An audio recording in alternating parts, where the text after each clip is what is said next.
Hello everyone, I welcome you all to हाजिलास IAS YouTube platform. जैसा कि आप जानते हैं, अभी हमारा यूपीपीसीएस प्रीलिम्स का पेपर कंडक्ट हुआ था, जिसके अंदर अराउंड 18 से 19 क्वेश्चन जो थे वो एनवायरनमेंट से थे। अब आज ये खड़े होकर बोलना बहुत इजी है कि पेपर टफ था या इजी था, बट जो सिनेरियो एग्जाम हॉल का रहता है वो कम्प्लीटली डिफरेंट रहता है। उस टाइम प्रेशर का जो लेवल रहता है वो नेक्स्ट लेवल रहता है। ठीक है, तो आज हम लोग डिस्कस करेंगे कि वो एनवायरनमेंट के क्वेश्चंस का क्या लेवल था और एनवायरनमेंट की वो कौन सी थीम्स है जो यूपीपीसीएस ने पूछी और हमको यूपीएससी के लिए एज इट इज उन थीम्स को पढ़ना है और हाईलाइट मार्क करना है। कौन कौन से वो की एरियाज थे जिसको यूपीपीसीएस ने टारगेट किया है और वही की एरियाज हमको पढ़ने हैं हमारे यूपीएससी के लिए। तो आज हम डिटेल में देखने वाले हैं वो 19 क्वेश्चंस को, क्या लेवल था एनवायरनमेंट के क्वेश्चन का, क्या वो इजी थे, क्या वो मॉडरेट थे, क्या टफ थे। अगर आप मुझसे पूछो तो मुझे मॉडरेट से टफ की कैटेगरी के बीच में लगते हैं एनवायरनमेंट के क्वेश्चंस। बट अच्छी बात यह है कि जो ये 19 क्वेश्चन थे वो 19 के 19 सेम क्वेश्चन हमारे क्लास नोट से आए थे। 19 के 19 क्वेश्चन, मतलब 100% एक्यूरेसी के साथ हमने एनवायरनमेंट में जो पेपर का प्रिडिक्शन था वो किया था। तो चलिए स्टार्ट करते हैं हमारे क्वेश्चन नंबर 1 से। सबसे पहला क्वेश्चन हम जो देखते हैं वो देखते हैं हमारा क्वेश्चन नंबर 145। कौन सा क्वेश्चन है? 145। देखिए 145 किसके रिगार्डिंग है? क्वेश्चन 145 जो स्टूडेंट है वो किसके रिगार्डिंग है? Global environment facility. ये आपको विजिबल है?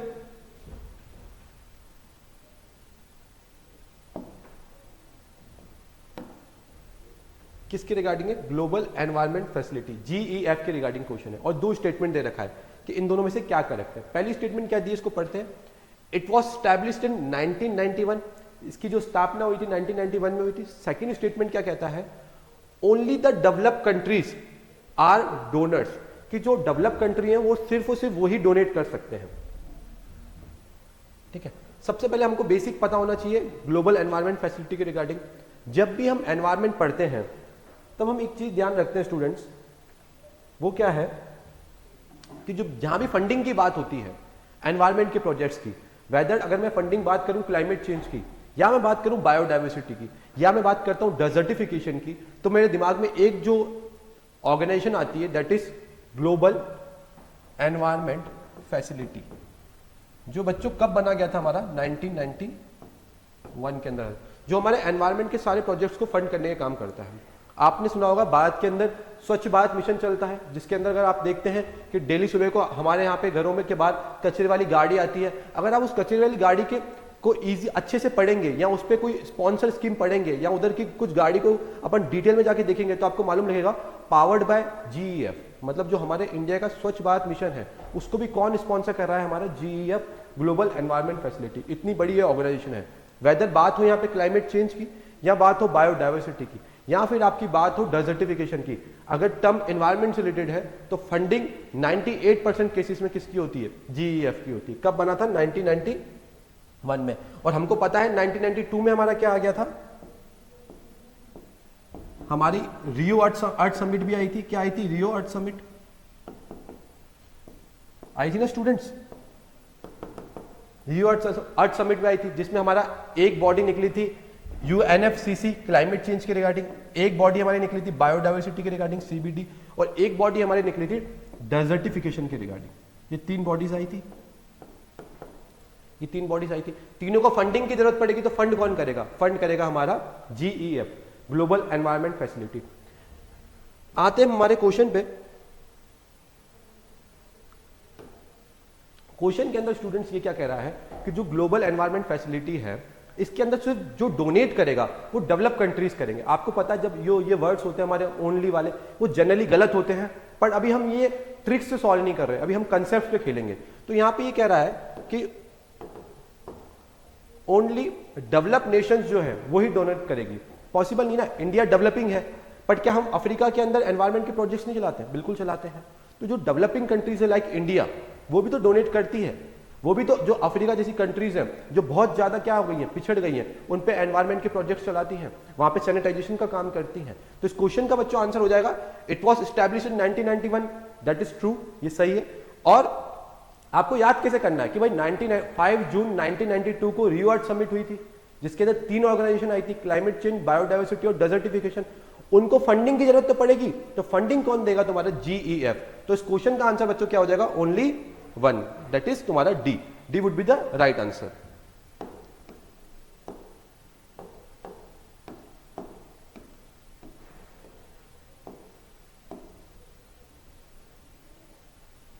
नेक्स्ट क्वेश्चन है बच्चों हमारे बायोस्फीयर रिजर्व के कारण। बायोस्फीयर रिजर्व्स हो गए, नेशनल पार्क्स हो गए, रामसर साइट्स हो गई, ये हमेशा फेवरेट टॉपिक्स हैं, वेदर आप यूपीएससी के लिए अपेयर करते हो या यूपीपीसीएस के लिए अपेयर करते हो। इवन जो यूपीपीसीएस का पेपर आता है वो नियरली मैच करता है आपके यूपीएससी के पेपर को। तो देखते हैं बायोस्फीयर के रिगार्डिंग।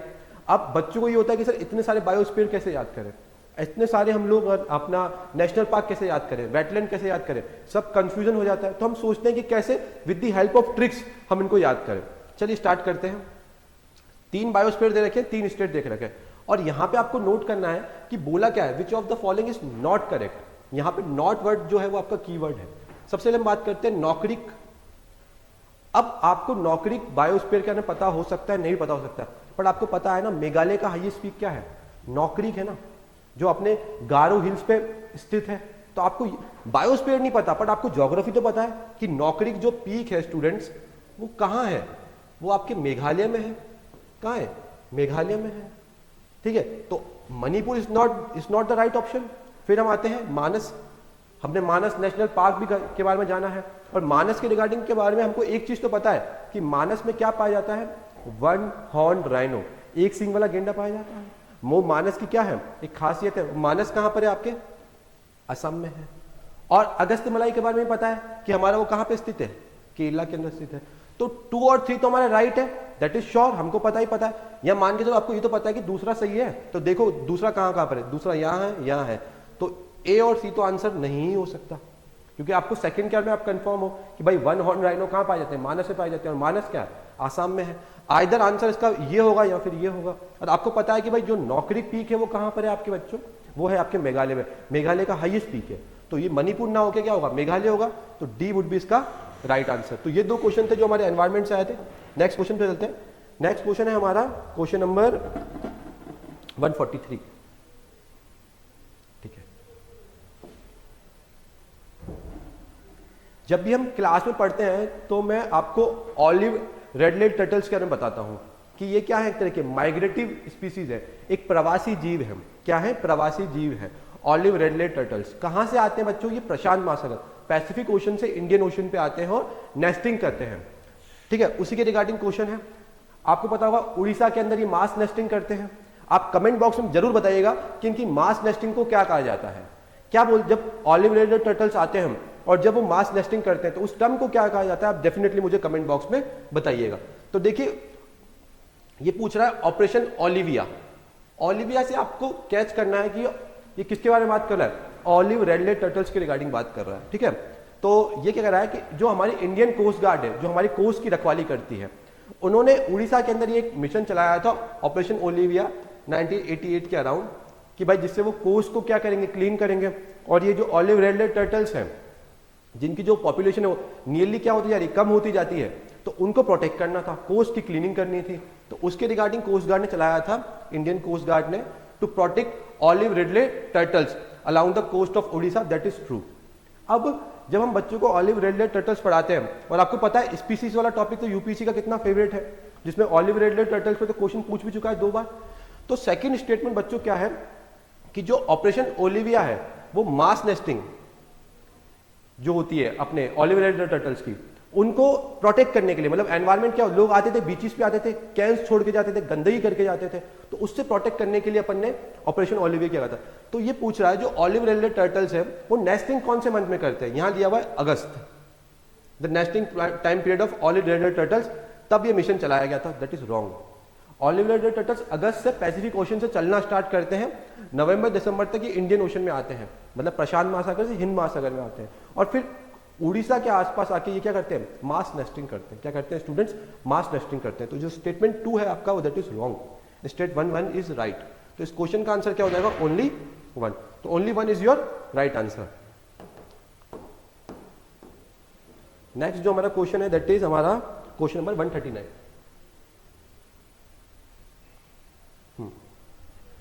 ऑपरेशन 139 भी हमारा किसके रिगार्डिंग है?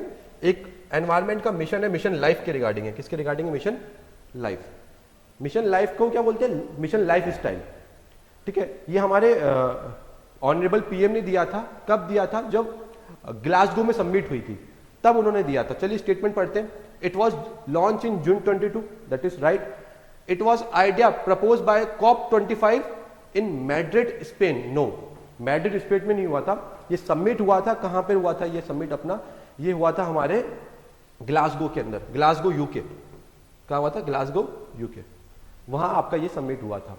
ठीक है, अच्छा आपको ये डिफरेंस पता है कि सबमिट और एक कॉप में क्या डिफरेंस होता है? What is the difference between a summit and corp?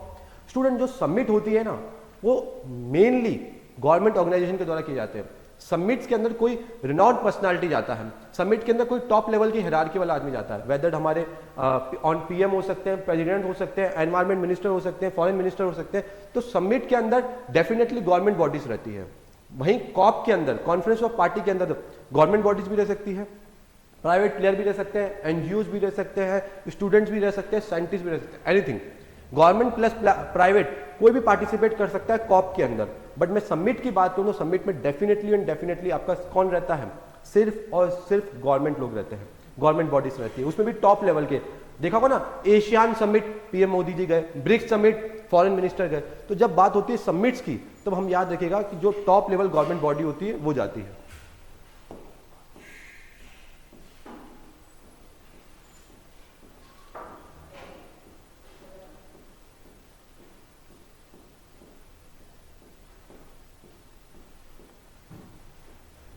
Next question है हमारा क्वेश्चन नंबर 120।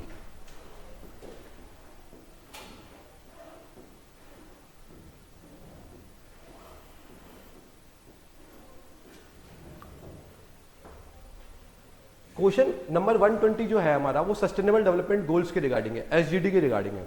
देखिए क्या बोलता है वो, India success is critical to global success of sustainable development goal. आपको पता है एसडीजी गोल्स हैं। एसडीजी गोल्स की बात सबसे पहली बार कहां पे हुई थी? ये हमारी ब्रेटलैंड रिपोर्ट के लिए हुई थी। 1988 के अंदर एक ब्रेटलैंड रिपोर्ट आई थी जिसका स्लोगन क्या था? अवर कॉमन फ्यूचर। क्या था? अवर कॉमन फ्यूचर। उसके अंदर सस्टेनेबल डेवलपमेंट गोल की डेफिनेशन बताई थी। उसके बाद आपको पता है कि सस्टेनेबल डेवलपमेंट गोल तक 2030 तक इंडिया के कुछ टारगेट्स हैं जिसको इंडिया को अचीव करना है। तो इंडिया की जो उसमें रोल है वो काफी इंपॉर्टेंट होने वाला है, क्योंकि आपको याद है कि एनवायरमेंट के रिगार्डिंग जो इंडिया है वो काफी ज्यादा सतर्क है। रिन्यूएबल एनर्जी में हम सेकंड लार्जेस्ट पे पहुंचने वाले हैं, सोलर में हम टॉप पे पहुंचने वाले हैं। तो इंडिया के गोल्स हैं रिगार्डिंग रिन्यूएबल एनर्जीज, इंडिया के गोल्स हैं रिगार्डिंग अपना ये नॉन फॉसिल फ्यूल्स, तो उसमें इंडिया वैसे ही प्रमोट कर रहा है। और इंडिया एनवायरमेंट के रिगार्डिंग काफी ज्यादा क्या है, सुपर एक्टिव हो चुका है। तो ये कह रहा है India success is critical for global success of sustainable goal SDG के रिगार्डिंग, दैट इज ट्रू। दूसरा क्या है, क्यों जरूरी है? क्योंकि जो इंडिया है स्टूडेंट्स आपका, वो नियरली क्या करता है, 1/6 ऑफ टोटल पॉपुलेशन को कंसिस्ट करता है। मतलब इंडिया जो वर्ल्ड की पॉपुलेशन है उसका 15 से 20% तो कहाँ है? इंडिया में ही है। वर्ल्ड में अगर 100% पॉपुलेशन है तो उसका स्टूडेंट 1/6% लाइक 15 to 20% तो इंडिया में ही एग्जिस्ट करता है। तो इंडिया के लिए तो काफी क्रूशियल हो जाता है कि हमको अपने एसडीजीज पे क्या देना है, ध्यान देना है। तो ये असर्शन और रीजन दोनों क्या है, राइट है। तो इस क्वेश्चन का आंसर हो जाएगा दैट इज डी। देखो यूपीपीसीएस ने इस बार ऑप्शंस के साथ कितना खेला है। जो जनरली ये होता है, assertion and reason are right and the reason is the following for the assertion. मतलब जो रीजन है वो आपका राइट है किसके लिए, असर्शन के लिए, पर वो ऑप्शन जनरली ए पे रहता है, ठीक है। और अब कहां कर दिया, उसको डी पे कर दिया। तो ऑप्शंस को इन्होंने क्या कर दिया, फ्लक्चुएट कर दिया है, ठीक है। तो the answer would be D option. पर याद रखिएगा एग्जाम के प्रेशर के अंदर काफी सारे बच्चों ने देखा कि वो ए को टाइप करके आ गए, ए को टिक करके आए, तो वो आप गलती मत कीजिए। क्वेश्चन पढ़ने के साथ साथ कोड्स को भी अच्छे से पढ़िए आप, ठीक है। नेक्स्ट क्वेश्चन है हमारा दैट इज 109।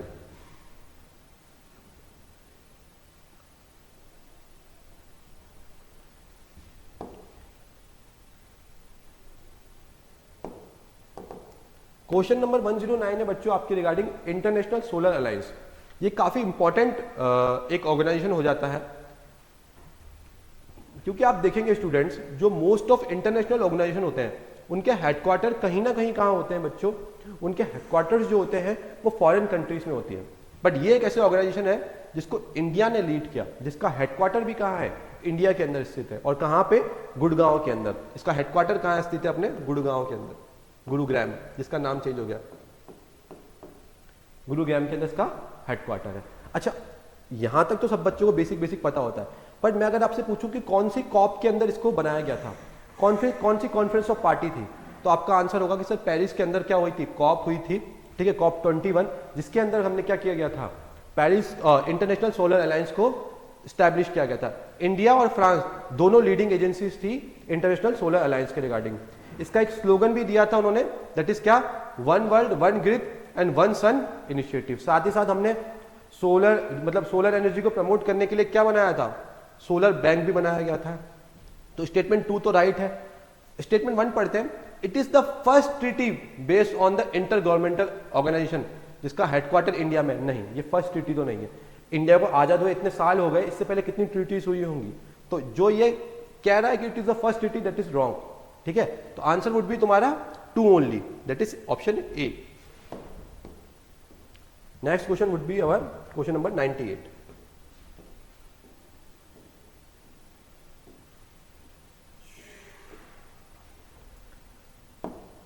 इस साल 2 क्वेश्चन थे स्टूडेंट जो अर्थवॉर्म के रिगार्डिंग थे। तो मतलब आपको यूपीएससी के लिए क्या प्रिपेयर करना है कि मुझे अर्थवॉर्म अच्छे से पता होना चाहिए, मुझे अर्थवॉर्म किस ग्रुप से बिलोंग करता है, लाइक एनिलिडा, उसको अच्छे से पढ़ के आना है। ठीक है, तो अर्थवॉर्म के रिगार्डिंग क्वेश्चन है। देखिए क्वेश्चन क्या कहता है कि जो डॉल्फिन है और जो वेल्स हैं वो किससे ब्रीथ करती हैं, अपने ब्लो होल्स के थ्रू। अब मैं आपको एक बेसिक सा बता दूं, मोस्ट ऑफ बच्चों को लगता है, मैं आपसे पूछूं वर्ल्ड का लार्जेस्ट मैमल कौन सा है, सबसे बड़ा स्तनधारी कौन सा है, कौन वर्ल्ड का लास्ट मैमल है, तो आंसर आपका होगा वेल्स। क्या होगा, वेल। वेल वर्ल्ड का लार्जेस्ट क्या है, मैमल है। ठीक है, अच्छा बच्चों को, मोस्ट ऑफ बच्चों को लगता है कि सर वेल तो क्या है, मछली है। वेल बचपन सुना है ना कि वेल इज अ फिश, पर well is not a fish, well is a mammal, वो स्तनधारी है। एक फिश और एक मैमल में क्या फर्क होता है बच्चों, जो फिश होती है आपकी वो क्या देती है, एग देती है, वहीं आपका जो मैमल होता है वो बर्थ देता है यंग वन को, डायरेक्टली बच्चा देते हैं। ठीक है, जैसे ह्यूमंस इज अ मैमल, जो मैन वुमेन ये हम सब क्या है, मैमल के अंदर आते हैं। Humans comes under the which preview, mammals. वहीं अगर मैं बात करूं आपका इसकी फिश की, फिश क्या ले करती है, एग ले करती है। तो जो डॉल्फिन है और जो वेल्स है अभी मैमल है, मतलब इनके पास क्या है, लंग्स होंगे। वहीं फिश के पास क्या है, अपने ग्रिल्स हैं। देखिए क्या होता है,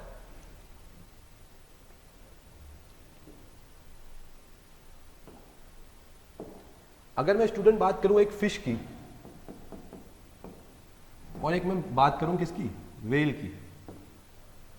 वेल आपको मैंने बता दिया, वेल क्या है, वेल, वेल एक आपका मैमल है।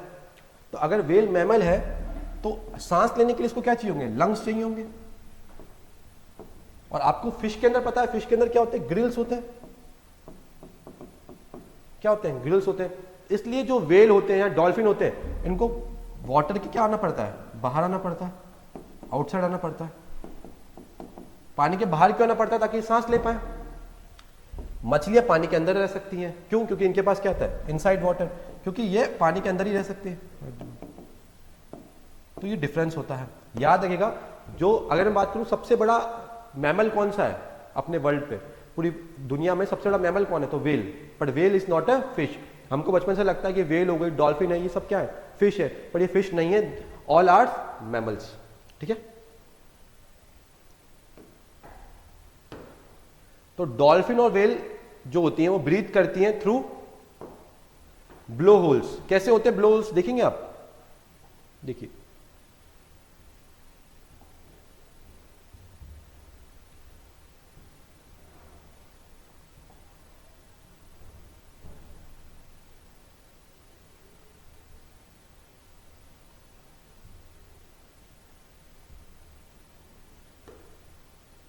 देखिए ये जो आप देख रहे हैं ना, that is called blow holes. क्या है, एक तरह के ब्लो होल्स है। कहां पाए जाते हैं, वेल पे पाए जाते हैं और डॉल्फिन से पाए जाते हैं। इनको बार बार बाहर आना पड़ता है ताकि ये सांस ले पाए। वहीं मछलियों को बाहर आने की जरूरत नहीं है, वो पानी के अंदर भी सर्वाइव कर पाती है। चलिए अगला स्टेटमेंट है, अर्थवॉर्म है। अगर आप केचुओं के बारे में जानते होंगे तो जो अर्थवॉर्म है वो सांस कहां से लेता है, थ्रू देयर स्किन। तो earthworm breathe through their skin. तो आंसर क्या हो जाएगा बच्चों इसका, both 1 and 2 are correct. Earthworm के बारे में हम और डिस्कशन पढ़ेंगे, एक और क्वेश्चन है अर्थवॉर्म के रिगार्डिंग। नेक्स्ट क्वेश्चन है हमारा स्टूडेंट्स, दैट इज 93। हाँ, ये जो हमारा क्वेश्चन है स्टूडेंट्स, ये रिगार्डिंग है हमारा मैंग्रोव्स फॉरेस्ट। किसके रिगार्डिंग है? मैंग्रोव्स के रिगार्डिंग। आपको पता है जो मैंग्रोव्स है हमारे इकोसिस्टम के लिए काफी इंपॉर्टेंट है। क्या क्यों इंपॉर्टेंट है? जितने भी आप देखते हैं हमारा जो ईस्टर्न कोस्ट्स है वो उधर काफी डेंसली मैंग्रोव है। मैंग्रोव्स का जो सबसे बड़ा एडवांटेज होता है हमको किसमें होता है? डिजास्टर मैनेजमेंट में। जब भी फ्लड टाइप सिचुएशन आती है या फिर जब हमारा पानी जो होता है वो कोस्ट से कहाँ हो रहा है? सिटी की तरफ आ रहा है, तो कौन प्रोटेक्ट करता है? मैंग्रोव प्रोटेक्ट करता है। और आपने मैंग्रोव को अगर थोड़ा डिटेल में पढ़ा होगा तो जो इसकी रूट्स होती है वो कैसी होती है? सॉल्ट टॉलरेंट होती है, इसकी रूट्स काफी डीप होती है। तो ये जो बहुत सारा सुनामी वाला पानी आता है उन सबको क्या कर लेता है? रोक लेता है, एक नेचुरल बैरियर का काम करता है। ठीक है। और आपको ये पता होगा जो उड़ीसा की गवर्नमेंट है उसने काफी अच्छा काम किया था मैंग्रोव्स को रिस्टोर करने के लिए। तो मैंग्रोव्स को बचाने के लिए एक स्कीम लेके आई थी गवर्नमेंट, इसका नाम क्या था? मिस्टी। स्कीम का नाम क्या था? मिस्टी। फुल फॉर्म क्या है? Mangrove initiative for shoreline habitats and tangible income. आपने इकोनॉमी के अंदर एक टर्म पढ़ी होगी कि what is tangible income and what is non tangible income. Tangible income are those income जो फिजिकल है, लाइक मशीनरी जिसको आप टच कर सकते हो, लाइक प्रॉपर्टी, आपकी जमीन जो टच की जा सकती है, that is called tangible income. Non tangible क्या रहती है? लाइक आपके इंटेलेक्चुअल प्रॉपर्टी राइट्स, आपके पेटेंट्स, ठीक है, आपके जैसे जीआई टैक्स हो गए, आपका कोई बुक मार्क हो गया, कुछ ऐसा हो गया जो या आपके कोई ऐसे थीसिस हो गए जो आपको क्या देंगे, जिनको आप टच नहीं कर सकते पर आपको फ्यूचर में रिटर्न्स देंगे। तो दो तरह की इनकम होती है, टेंजिबल और इनटेंजिबल। तो मैंग्रोव कैसी इनकम हुई? टेंजिबल इनकम हुई। तो मिस्टी के रिगार्डिंग क्वेश्चन दिया हुआ है, ये इनिशिएटिव 2019 में आया था, नहीं, ये 2023 और 24 के बजट में आया था अपना। तो स्टेटमेंट 1 तो हमारी वैसे भी गलत हो गई। इसका काम क्या था? नाम में आ रहा है mangrove initiative for shoreline habitat. Habitat और नीश ये दो टर्म्स होती है जिसमें बच्चों को बहुत कंफ्यूजन होता है। तो आप और पूछ भी रखा है कि व्हाट इज नीश, शायद यूपीएससी के अंदर नीश के रिगार्डिंग क्वेश्चन आ चुका है। तो आप कमेंट बॉक्स में मुझे यही बताइएगा कि what is the difference between a habitat and a niche. तो कह रहा है it aims to restore mangrove forest. हाँ ठीक है, क्यों लाए थे? ताकि मैंग्रोव फॉरेस्ट को बचाया जा सके, उनको काटा ना जा सके, उनको रीस्टोर किया जा सके, ताकि वो हमारे एनवायरमेंट और हमारी इकोनॉमी के लिए, दोनों के लिए काफी हेल्पफुल हो सके। तो आंसर क्या होगा students? That is only 2। Next question है हमारा विच इज क्वेश्चन नंबर 90।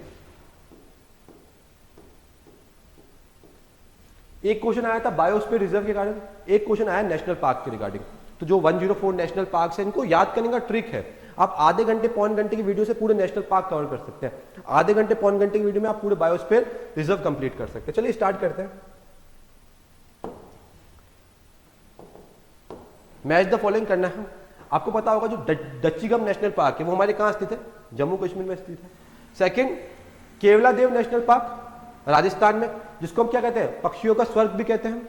क्यों कहते हैं? क्योंकि लाखों करोड़ों माइग्रेटरी बर्ड्स जो होते हैं वो यहाँ पे आते हैं और एग्स ले डाउन करते हैं। साथ ही साथ केवलादेव के रिगार्डिंग आपको ये भी पता होगा कि मॉन्ट्रेक्स रिकॉर्ड में भी शामिल किया गया है। इंडिया की 2 साइट्स हैं जो मॉन्ट्रेक्स रिकॉर्ड्स में, एक केवलादेव और दूसरा हमारा लोतक लेक। पहले चिलिका लेक भी थी पर चिलिका लेक को रिमूव कर दिया, जिसको मॉन्ट्रेक्स रिकॉर्ड में अपन ने शामिल किया गया था। मॉन्ट्रेक्स रिकॉर्ड्स किसके लिए होता है? उन वेटलैंड्स के जिनकी जो वेटलैंड्स जो क्या हो चुके हैं, बिल्कुल ज्यादा खराब होते जा रहे हैं, जिनमें मैक्सिमम क्या हो चुका है? हमारा पॉल्यूशन हो चुका है। ठीक है। तीसरा हमारा क्या है? कान्हा। कहां स्थित है वो? मध्य प्रदेश के अंदर, उल्लास बचा Periyar, that is your in Kerala. तो दच्चीगम कहां है? 4th में। तो देखिए 4th, तो आइदर ऑप्शन क्या होगा? ए होगा या फिर डी होगा। केवलादेव इन राजस्थान, ठीक है, कान्हा इन मध्य प्रदेश, तो सी का 1, तो answer would be D only. अच्छा, दच्चीगम अगर आपसे पूछ लिया जम्मू कश्मीर के रिगार्डिंग, तो आपको दूसरा पता होना चाहिए, that is Hamish national park. वो हमारे कहां है? लद्दाख के अंदर है। किसके लिए फेमस है? स्नो लेपर्ड के लिए फेमस है। अब नेक्स्ट क्वेश्चन वुड बी 73।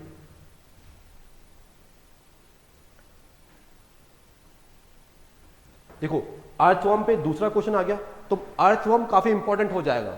ठीक है, आप यूपीएससी 2026 के लिए एनिलिडा के अंदर, एनिलिडा एनिमल किंगडम होता है ना, फाइलम होता है, उसके अंदर जो जो स्पीसीज आते हैं उसको पढ़ लीजिए। अभी हम पढ़ते हैं हमारे किसको? अर्थवर्म को।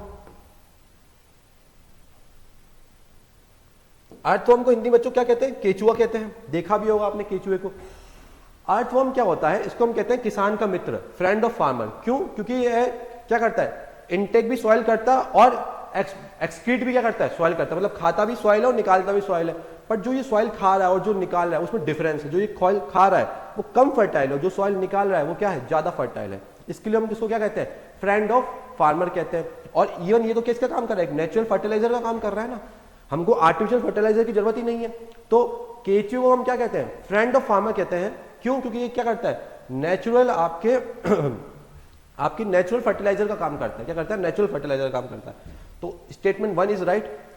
सेकंड स्टेटमेंट क्या कर रहा है कि जो अर्थवॉर्म है उसके अंदर 2 पेयर ऑफ हार्ट्स होते हैं। नहीं, अर्थवॉर्म के अंदर 10 चेंबर्स होते हैं हार्ट के। जैसे हमारी बॉडी में कितने चेंबर्स होते हैं, हार्ट के 4 चेंबर्स होते हैं। तो हमारे पास 4 चेंबर्स, सॉरी हमारे 4 चेंबर्स होते हैं हार्ट के, ठीक है। वहीं इसके कितने होंगे, इसके यहाँ पे 10 चेंबर्स होते हैं। तो मतलब कितने पेयर होंगे, दैट इज 5। देखिए कैसा होता है स्टूडेंट्स, अगर मैं हार्ट को ड्रॉ करूं, जो हार्ट आप सोचते हैं, तो ये ह्यूमन हार्ट्स है, इसमें कितने चेंबर्स हैं, 1 2 3 4। पर मैं पेयर की बात करूं तो पेयर तो 2 ही है ना, पेयर तो 2 ही है, एक ये पेयर 1 एंड पेयर 2। वहीं अगर मैं अर्थवॉर्म की बात करूं, किसकी बात करूं, अर्थवॉर्म की बात करूं, तो अर्थवॉर्म के जो चेंबर्स होते हैं वो कितने होते हैं, 1 2 3 4 5 6 7 8 9 10। 10 तो उसके हार्ट चेंबर्स हो गए, और पेयर कितने हो गए, 5 पेयर हो गए। 2 पेयर तो ह्यूमंस के होते हैं ना, 2 पेयर्स किसके होते हैं, ह्यूमंस के होते हैं। तो आंसर वुड बी अपना ओनली 1। क्या होगा, ओनली 1। केचुए के कितना हार्ट्स होते हैं, 10 हार्ट्स होते हैं, ठीक है। तो चेंबर कितने हो गए, 10 हार्ट चेंबर्स हो गए, पेयर कितने हो गए, 5 हो गए। Just 5 into 2। 2 पेयर्स किसमें होते हैं, ह्यूमंस में होते हैं। चलिए नेक्स्ट क्वेश्चन हमारा, that is 63 question number.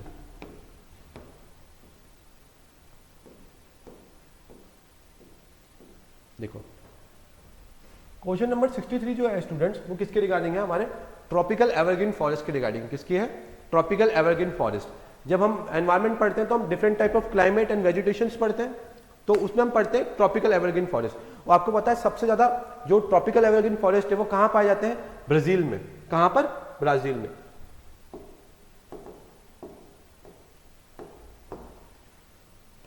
Brazil में इनको लोकली किस नाम से जाना जाता है, सेल्वास। किस नाम से, सेल्वास के नाम से। स्टेटमेंट सेकंड क्या है कि इधर एक सॉइल पाई जाती है, डार्क ब्लैक कलर की फर्टाइल लैंड पाई जाती है, जिसको हम क्या कहते हैं, टेरा रॉक्सा, ठीक है। तो ये जो सॉइल पाई जा रही है जिसको हम कहते हैं टेरा रॉक्सा, ये कहां पाई जा रही है, अपने ट्रॉपिकल एवरग्रीन फॉरेस्ट में, ब्राजील के अंदर। और ब्राजील में इसको कहते हैं क्या है, सेल्वास कहते हैं। यहाँ पे किस चीज का कल्टीवेशन होगा, कॉफी कल्टीवेशन यहाँ पे बहुत होगा, या फिर जो हमारी कमर्शियल क्रॉप्स है वो बहुत होंगी। तो आंसर क्या होगा, 1 and 2 both are right. 63 next question है हमारा 62।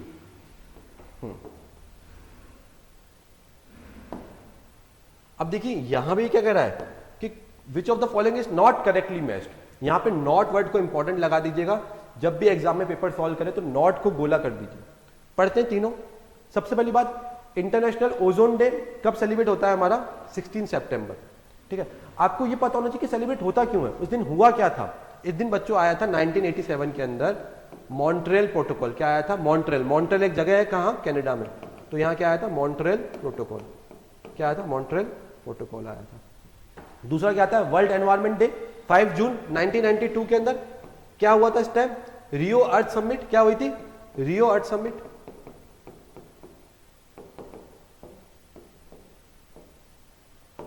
लास्ट आता है वर्ल्ड वाइल्ड लाइफ डे। ये कब सेलिब्रेट होता है स्टूडेंट्स, ये आपका 22 मार्च को नहीं होता है, ये होता है 3 मार्च को। और क्यों सेलिब्रेट होता है, इस दिन आया था साइट्स। क्या आया था, साइट्स, CITES, साइट्स। साइट क्या था बच्चों, जो इनलीगल ट्रेड होता है ना एंडेंजर्ड स्पीसीज का, उसको रोकने के लिए। इसके अंदर साइट्स के अंदर आपने 3 लिस्ट पढ़ी होगी, अपेंडिक्स लिस्ट 1 2 एंड 3। तो जो ट्रैफिकिंग होती है स्पीसीज की, ऐसे स्पीसीज जो एंडेंजर्ड है, मतलब जिनकी संख्या क्या होती है, खत्म होती आ रही है, उसको रोकना है। जैसे एग्जांपल आप पुष्पा वाली मूवी का ले सकते हैं, रेड सैंडलवुड, ठीक है। तो उसकी जो इनलीगल ट्रैफिकिंग है उसको रोकने के लिए हम क्या करना, क्या है, साइट्स है। और साइट्स की वो अपेंडिक्स लिस्ट नंबर 2 पे आता है। इंडियन पेंगोलिन है, वो किस पे आता है, साइट के अपेंडिक्स लिस्ट नंबर 1 पे आता है। तो 3 इज रॉन्ग, तो इसका आंसर क्या हो जाएगा, बी ओनली। ए और 1 and 2 is right. Next question है हमारा क्वेश्चन नंबर 61। देखो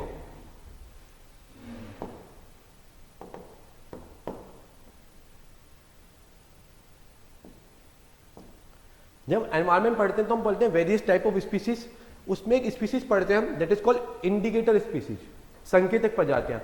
इंडिकेटर स्पीसीज वह स्पीसीज होते हैं जो किसी चीज को इंडिकेट करते हैं, ठीक है, किसी चीज को मतलब कुछ एनवायरमेंट के रिगार्डिंग इंडिकेट करते हैं। फॉर एग्जांपल फ्रॉग, फ्रॉग किसको इंडिकेट करता है?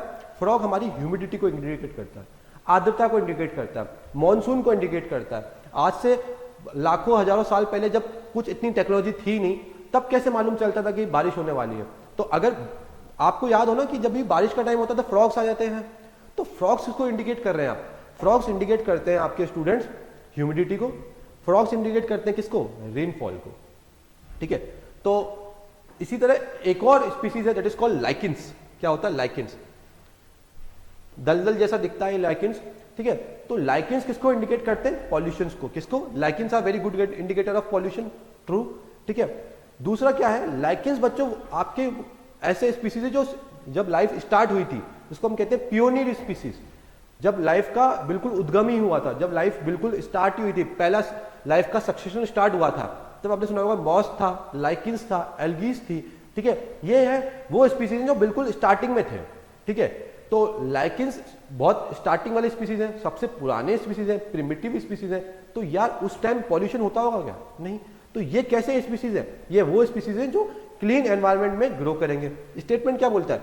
Lichens grow well in the polluted area. No, lichens कहाँ अच्छे से ग्रो करते हैं? जहाँ क्लीनलीनेस हो। जैसे ही थोड़ा दूषित होगा, थोड़ा भी गंदगी होगी, तो लाइकिन्स क्या हो जाएंगे? डाइड हो जाएंगे, मर जाएंगे, खत्म हो जाएंगे। तो लाइकिन्स अगर मर जाएंगे, डेड हो जाएंगे, तो वो क्या हो गए? एक तरह के इंडिकेटर स्पीसीज हो गए ना, जो किसको इंडिकेट करते हैं? क्लीनलीनेस को। और जैसे ही पॉल्यूशन होगा तो ये डेड हो जाएंगे। तो इसका आंसर क्या होगा हमारा? That is A only, good indicator of pollution. Pollution होते हैं लाइकिन्स खत्म। लाइकिन्स अपना ये दलदल टाइप का कुछ दिखता है, आप गूगल कर सकते हैं इसकी इमेज। नेक्स्ट क्वेश्चन हमारा आता है, दैट इज क्वेश्चन नंबर 58।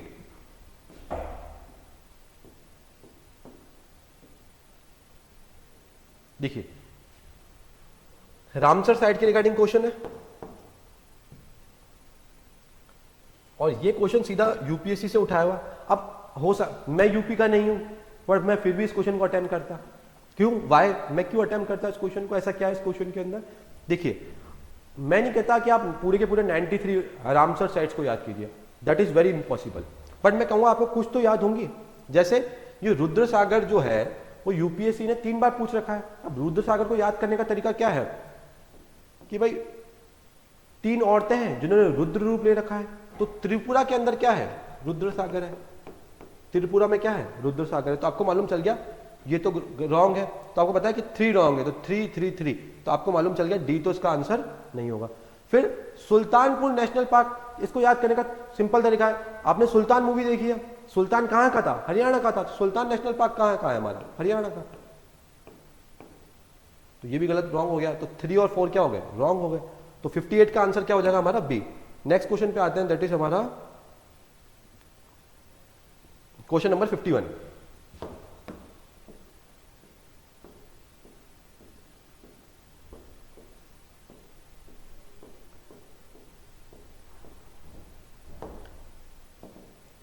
अब स्टूडेंट्स ऐसी बड़ी बड़ी स्टेटमेंट्स देख के बहुत डर जाते हैं कि ये क्या बोल रहा है। अगर आप इसको अच्छे से पढ़ते तो आपको आंसर मालूम चल जाता।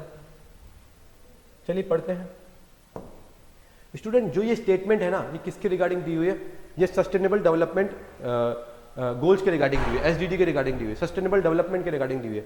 क्या बोलता है कि जो सस्टेनेबल डेवलपमेंट है उसकी डेफिनेशन क्या होती है?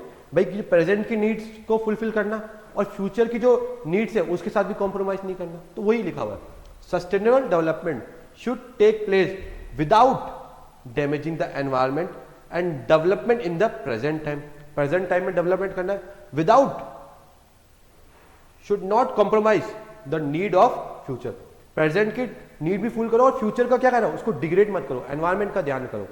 तो सिर्फ डेवलपमेंट की बात मत करो, सस्टेनेबल डेवलपमेंट की बात करो। डेवलपमेंट और एनवायरमेंट दोनों को हैंड इन हैंड लेके चलो, दोनों को पैरेलल लेके चलो। तो assertion is right. Now second comes to the question. Agenda 21 was signed by world leaders in 1995. That is wrong. जो Agenda 21 जिसके अंदर 21 प्रोटोकॉल थे, रूल्स थे रिगार्डिंग एनवायरमेंट, ये कब आया था? 1992 के अंदर रियो समिट में आया था स्टूडेंट, 95 में नहीं आया था। तो स्टेटमेंट जो रीजन है हमारा वो क्या हो जाएगा, रॉन्ग हो जाएगा। जैसे मालूम चला रीजन आपका रॉन्ग हो गया तो आंसर क्या हो जाएगा तुम्हारा सी। तो A is true but R is false.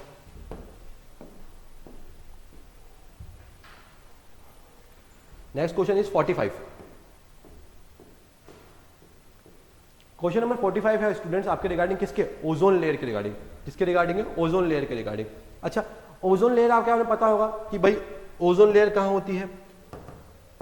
Ozone layer हमारे स्ट्रेटोस्फीयर में होती है, ठीक है। अलग अलग लेयर होती है ना अपने उसमें एटमॉस्फेयर में, ट्रोपोस्फीयर, स्ट्रेटोस्फीयर, मेसोस्फीयर। तो स्ट्रेटोस्फीयर में ओजोन है तो उसको हम कहते हैं गुड ओजोन। वही ओजोन अगर ट्रोपोस्फीयर में आ जाती है तो हम उसको कहते हैं बैड ओजोन।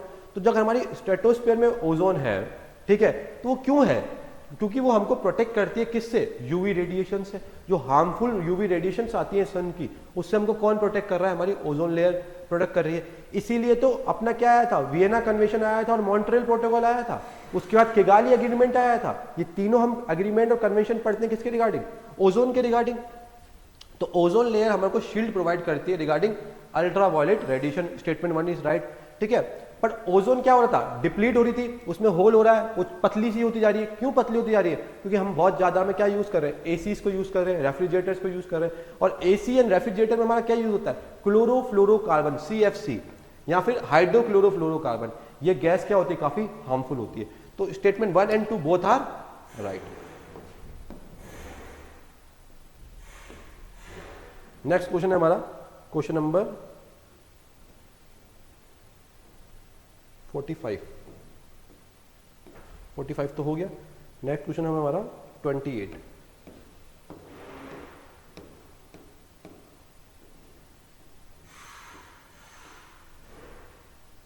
देखिए क्वेश्चन नंबर जो 28 है स्टूडेंट्स को किसके रिगार्डिंग है, बायोगैस के रिगार्डिंग। किसके रिगार्डिंग है, बायोगैस के रिगार्डिंग है। नाम में आ रहा है बायो, मतलब उसमें कुछ ऐसा कंपोनेंट होगा जो एनवायरमेंट के लिए अच्छा होगा, ठीक है। तो अब उसमें 4 ऑप्शन दे रखे, क्या क्या है, methane, butane, carbon dioxide and carbon monoxide. अब आपको पता है जो कार्बन डाई मोनोऑक्साइड हो तो जहरीली गैस है, CO तो वैसे भी नहीं होगा। तो डी ऑप्शन तो हमारा रॉन्ग हो गया। तो आपको जैसे मालूम चला डी रॉन्ग है तो आपने इसको हटा दिया।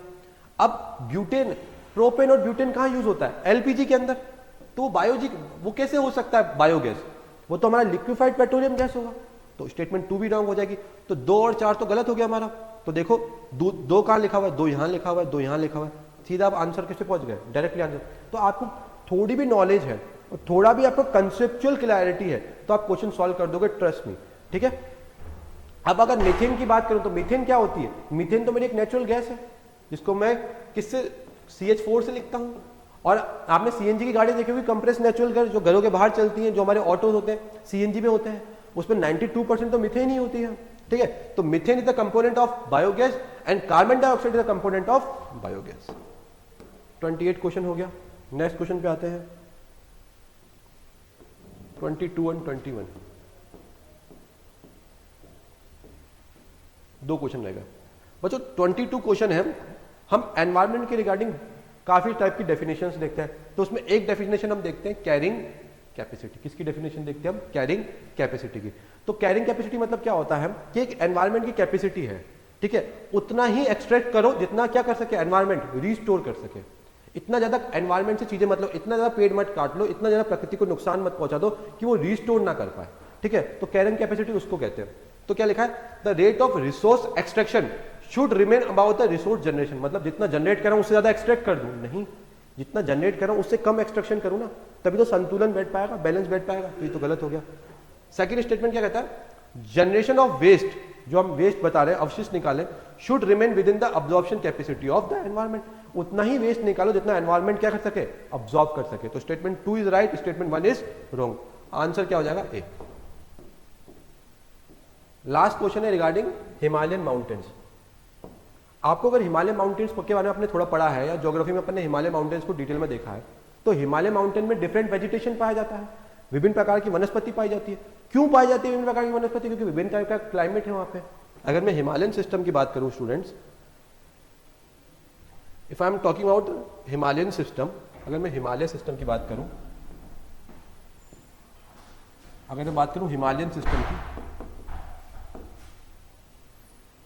अगर मैं बात करूं हिमालयन सिस्टम की, तो इसमें वेरियस टाइप ऑफ क्या पाया जाता है, वेजिटेशन पाया जाता है, वनस्पति पाई जाती है। नीचे बात करूं हिमालयस के तो क्या बात है, ट्रॉपिकल एवरग्रीन फॉरेस्ट पाया जाता है, उष्णकटिबंधीय पौधे।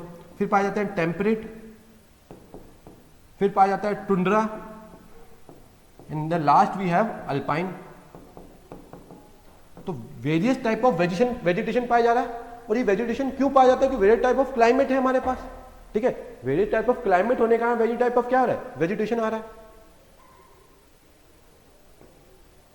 अब देखो in Himalayan mountain different type of vegetation are found, विभिन्न तरह की वनस्पति पाई जाती है। क्यों पाई जाती है, क्योंकि डिफरेंट टाइप ऑफ क्लाइमेट है, जिस टाइप का क्लाइमेट उस टाइप का वेजिटेशन। तो ये हमारा लास्ट क्वेश्चन था हमारे किसके रिगार्डिंग, हिमालयन माउंटेन के रिगार्डिंग, ठीक है। तो अभी हमने देखा कि वो कौन कौन से थीम्स है। आपने देखा क्लाइमेट चेंज से क्वेश्चन पूछा जा रहा है, आपने देखा वेजिटेशन से क्वेश्चन पूछा जा रहा है, आपने देखा एनिमल किंगडम से क्वेश्चन पूछा जा रहा है। तो ये वो थीम्स है जो हमको यूपीएससी 2026 के लिए प्रिपेयर करनी है। नेक्स्ट क्लास के अंदर हम ट्राई करेंगे कि ज्योग्राफी के क्वेश्चन को एड्रेस करें, उसके बाद हिस्ट्री के क्वेश्चन को एड्रेस करें और लास्ट हम पॉलिटी के क्वेश्चन को एड्रेस करेंगे। मैं तुमको पेपर सॉल्व नहीं करवा रहा, मैं तुमको थीम्स पिक करवा रहा हूं जो तुम्हारे फ्यूचर एग्जाम के लिए काम आएंगे कि फ्यूचर एग्जाम में क्या प्रिडिक्शन हो सकती है, किस तरह के क्वेश्चन आ सकते हैं। चलिए, thank you so much everyone.